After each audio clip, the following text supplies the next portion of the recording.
Good morning. मैं रूमा कुमारी LNT college से इतिहास के एक टॉपिक के साथ आज आई हूँ। आज का जो टॉपिक है वो मेजर 3 वाले बच्चों के लिए औद्योगिक क्रांति। औद्योगिक क्रांति, सबसे पहले औद्योगिक क्रांति किसको कहते हैं? औद्योगिक क्रांति जैसे किसी भी क्षेत्र में, या वो कृषि हो, व्यापार हो, किसी कंपनी का हो, किसी भी क्षेत्र में एकाएक जो परिवर्तन होता है वो अलग परिवर्तन होता है, वो औद्योगिक क्रांति कहलाता है। जैसे उसमें काफ़ी भारी मात्रा में परिवर्तन हो, जैसे कोई काम एक आदमी को करने में 10 दिन लगता है, वही काम फिर नए तकनीकी के साथ शुरू करने पर उस काम को एक दिन में ख़त्म कर लिया जाए। इस तरह का जो परिवर्तन होता है वो औद्योगिक क्रांति में के तहत जाना जाता है। 1770 से 1914 ईस्वी के बीच बहुत सारे छोटे बड़े आविष्कार के कारण बहुत सारे परिवर्तन हुए। ये जो सन ईस्वी बीच का है औद्योगिक क्रांति के नाम से जाना जाता है। इसमें लोहे के क्षेत्र में, कृषि के क्षेत्र में, वस्त्र के क्षेत्र में, बहुत सारे जो कपड़े बनते थे उसके मशीन के क्षेत्र में बहुत सारे परिवर्तन हुए, और ज़्यादातर जो परिवर्तन हुए वो इंग्लैंड में ही हुए। तो इंग्लैंड में ही औद्योगिक क्रांति की शुरुआत क्यों हुई?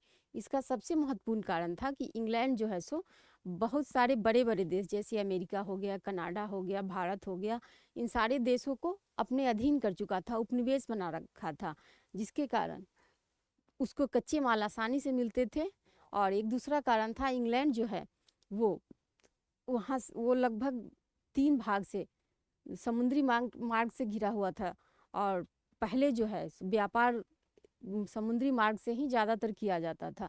तो वहाँ से वो आसानी से अपना कच्चे माल मंगवाते थे और बने हुए मालों को आसानी से दूसरे देश तक पहुँचाते थे। तो व्यापार जो है आसानी से वो कर सकते थे। ये भी एक कारण था इंग्लैंड में औद्योगिक क्रांति की शुरुआत होने से। 1914 के बाद भारत में भी जब प्रथम विश्व युद्ध छिड़ा था, उसके बाद भारत के साथ साथ बहुत सारे देशों में भी औद्योगिक क्रांति हुआ। लेकिन 1770 से 1914 के बीच ज़्यादातर जितने भी कंपनियाँ या औद्योगिक क्षेत्र क्रांति हुए वो सब लगभग इंग्लैंड में हुए। 1770 से 1914 के बीच औद्योगिक क्षेत्र का महत्वपूर्ण परिवर्तन हुआ।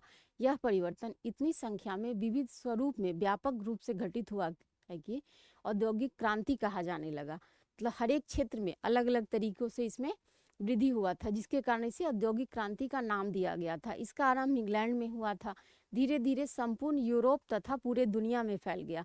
इंग्लैंड के द्वारा इसे पूरे दुनिया में फिर नए नए तकनीकों को फैलाया गया। इसने उद्योग की विविध तकनीकों को तथा संगठन में मौलिक परिवर्तन किए। औद्योगिक क्रांति के बहुत सारे कारण थे,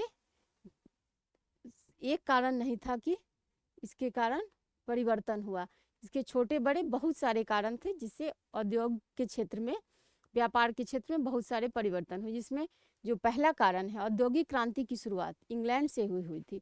इंग्लैंड से इस क्रांति की शुरुआत इसलिए भी हो चुकी थी कि परिस्थितियों औद्योगिक क्रांति की शुरुआत के लिए अनुकूल थी। यूरोप तथा अन्य स्थानों पर इंग्लैंड से बने सूती वस्त्रों की मांग काफ़ी ज़्यादा थी। सूती वस्त्र के लिए कच्चे माल इंग्लैंड जो है सो अपने उपनिवेश देशों से मंगवाते थे, और वहाँ से फिर माल तैयार करके और दूसरे देशों में इसको भेजते थे। लेकिन इसका उत्पादन परंपरागत ढंग से होने के कारण इसका उत्पादन बहुत कम हो पाता था, जिससे यूरोपीय देशों में लगातार बढ़ती मांगों की पूर्ति नहीं हो पाती थी। यही कारण है कि धीरे धीरे वस्त्र उद्योग के परंपरागत तरीकों में परिवर्तन हुआ और इसने औद्योगिक क्रांति को बढ़ावा दिया। जैसे पारंपरिक तरीका जो था वो सूत काट के चरखे पर उसका धागा बनता था, फिर उसके बाद कपड़े बनाए जाते थे। तो इस तरीके इसका काम जो है सो मशीन ने लिया और आसानी से बहुत भारी मात्रा में कपड़े बनने लगे। इसमें दूसरा और कारण जो है इंग्लैंड की भौगोलिक स्थिति। भौगोलिक जैसे वो इंग्लैंड की भौगोलिक स्थिति औद्योगिक क्रांति के लिए जिम्मेदार थी।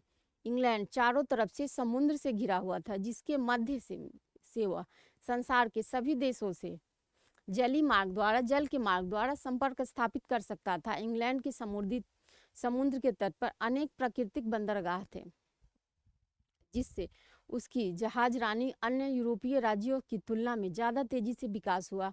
इंग्लैंड के पास कोयला और लोहे का बहुत बड़ा भंडार था जो आधुनिक उद्योग के लिए महत्वपूर्ण था। इन तमाम कारणों से औद्योगिक क्रांति के विकास में महत्वपूर्ण भूमिका इंग्लैंड का रहा। जैसे कोयले से किसी भी चीज़ को जलाने का या आग का काम वो आसानी से भारी मात्रा में होता था तो करता था। और लोहा बड़ी बड़ी कंपनियों, ट्रेन बनाने और बहुत सारे औजार बनाने में लोहे का प्रयोग किया जाता था जो आसानी से इंग्लैंड को मिल जाता था। तो ये भी एक कारण था इंग्लैंड में क्रांति की शुरुआत होने का। तीसरा जो कारण है इसमें महत्वपूर्ण तीसरा कारण, इंग्लैंड में व्यापार वाणिज्य करने की सुदृढ़ परंपरा थी। भौगोलिक खोज के कारण व्यापार वाणिज्य को बढ़ावा मिला। 15वीं शताब्दी के अंत और 16वीं शताब्दी तक आते आते व्यापार वाणिज्य का काफ़ी विकास हुआ। इस प्रक्रिया ने औद्योगिक क्रांति को बढ़ावा दिया था। बहुत सारे जो देशों की खोज 15वीं से 16वीं शताब्दियों के बीच में की गई थी, जिसके कारण एक देश से दूसरे देश लोगों का जाना आना बढ़ गया था। इंग्लैंड में हुई कृषि क्रांति ने भी औद्योगिक क्रांति की पृष्ठभूमि को तैयार किया था। इंग्लैंड में कृषि क्रांति जैसे खेती पहले पारंपरिक तरीके से होती थी, उसमें एकाएक भारी परिवर्तन हुआ और नए तरीकों से खेती किया जाने लगा, जिसके कारण भी इंग्लैंड जो है सो उसके पास धन अधिक हो गया और धन अधिक होने के कारण व्यापार करना या और नए नए तकनीकों की खोज करना इंग्लैंड वालों के लिए संभव हो पाया था। इंग्लैंड में हुई कृषि क्रांति ने भी औद्योगिक क्रांति की पृष्ठभूमि को तैयार किया। वहाँ कृषि क्रांति होने के कारण वाणिज्यिक खेती होना प्रारंभ हुआ, जिसमें पूंजी निर्माण में सहायता मिली। कृषि उत्पादन की बिक्री से प्राप्त पूंजी को उद्योग में लगाया जाने लगा, जिससे वैज्ञानिक उत्साह तथा तकनीकी नवाचार को प्रोत्साहन मिला। आगे चलकर इसके द्वारा औद्योगिक क्रांति को आगे बढ़ाने में सहूलियत मिली, क्योंकि कृषि कार्य में लोहे के औजार जैसे हल, फल, कांटी, खूंटी, चक्के, पट्टे आदि का निर्माण इंग्लैंड में बहुत बड़े पैमाने पर किया गया। अतः इसके लिए लोहा कर्म में खूब प्रगति हुई, जिससे औद्योगिक क्षेत्र ने अपना रंग दिखाया और कृषि के क्षेत्र में भारी परिवर्तन हुआ। अब नेक्स्ट जो कारण है, 1765 ईस्वी तक इंग्लैंड का साम्राज्य विस्तार हो चुका था, बड़े बड़े क्षेत्रों में हो चुका था। इंग्लैंड ने अमेरिका, कनाडा, भारत जैसे बहुत बड़े बड़े देशों को अपना गुलाम बना लिया था, अपना उपनिवेश बना लिया था, जिसके कारण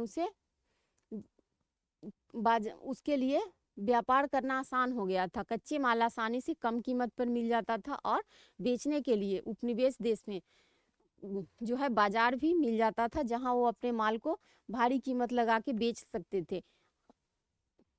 इसीलिए इंग्लैंड ने अपने सभी औपनिवेशिक देशों में कच्चे माल खरीदे और उससे उद्योगों में नए सामान बनाकर फिर से अपने औपनिवेशिक देश में ही इसे बेचने का कार्य किया। इसीलिए कहा जाता है कि इंग्लैंड में औद्योगिक क्रांति विकास में इनका महत्वपूर्ण योगदान था। 18वीं शताब्दी में हिंग शासन द्वारा इंग्लैंड में स्थापित राजनीतिक स्थायित्व ने औद्योगिक विकास के लिए अनुकूल माहौल तैयार किया था। व्यापार एवं उद्योग के विकास के लिए शांत वातावरण का होना अत्यंत आवश्यक था। इंग्लैंड में 1688 ईस्वी में गौरवपूर्ण क्रांति के कारण भी इंग्लैंड में जो है औद्योगिक क्रांति बहुत तेजी से फैला। 1688 में जो गौरवपूर्ण क्रांति हुई थी, उसमें एक विश्व में ही एक भारी परिवर्तन हुआ था, जिसके बाद इंग्लैंड का जो प्रभाव और बढ़ गया था। 1760 ईस्वी में जॉर्ज तृतीय ने राजा बनने तक की यह प्रक्रिया जारी रही। इस लंबे काल में इंग्लैंड अभूतपूर्व स्तर पर शांत रहा और इसी बीच औद्योगिक विकास की क्रिया भी प्रारंभ हो गई। व्यापार वाणिज्य में गहरी दिलचस्पी थी। उनके नेता वालपाल बुद्धिमत्ता पूर्वक वित्तीय नीति और इंग्लैंड की समृद्धि को बढ़ाई और इस प्रकार औद्योगिक क्रांति की पृष्ठभूमि तैयार की। औद्योगिक क्रांति की शुरुआत इंग्लैंड में ही हुई। इसके अभी जो हमने जो भी कारण बताया, ये इसके कारण थे। और औद्योगिक क्रांति का जो परिणाम निकला, वो नेक्स्ट क्लास में औद्योगिक क्रांति के परिणाम फिर हम आप लोग को बताएंगे। तब तक के लिए धन्यवाद।